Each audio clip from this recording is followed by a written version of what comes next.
Yozning issiq kunlarida sizga yordam beruvchi havo sovutgichlarni taklif qilamiz.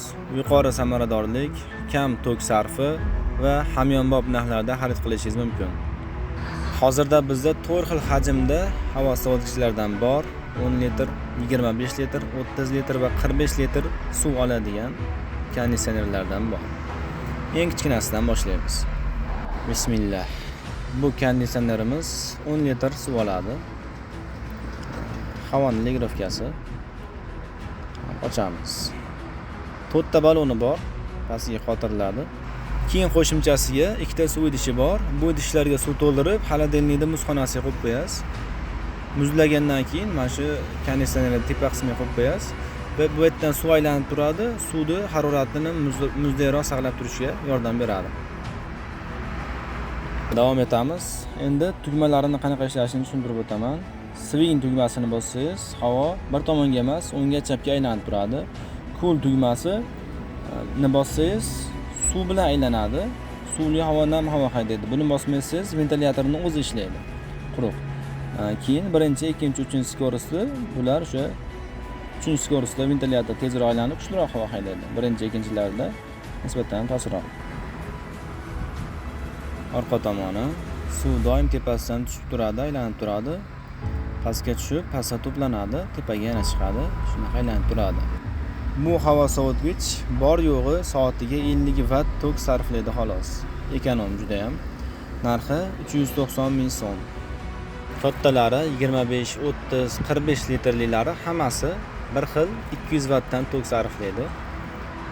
O'zimiz do'konimizga 30 litrligidan mana ishlatib olganmiz. Buni ham ishlashi kichkinasi bilan bir xil, faqat parra kattaroq, keyin suv olish hajmi kattaroq. Tugmalarida ozgina farqi bor.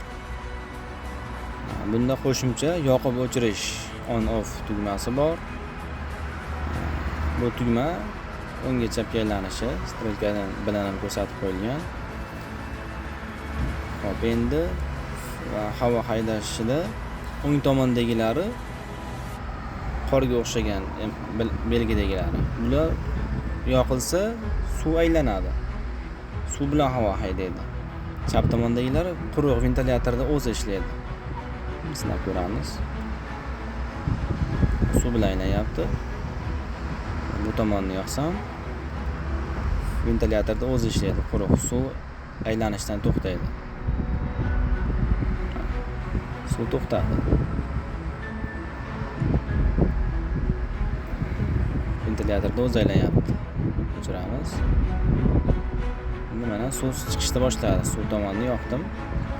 Aylanishni boshladi. Ikkinchi.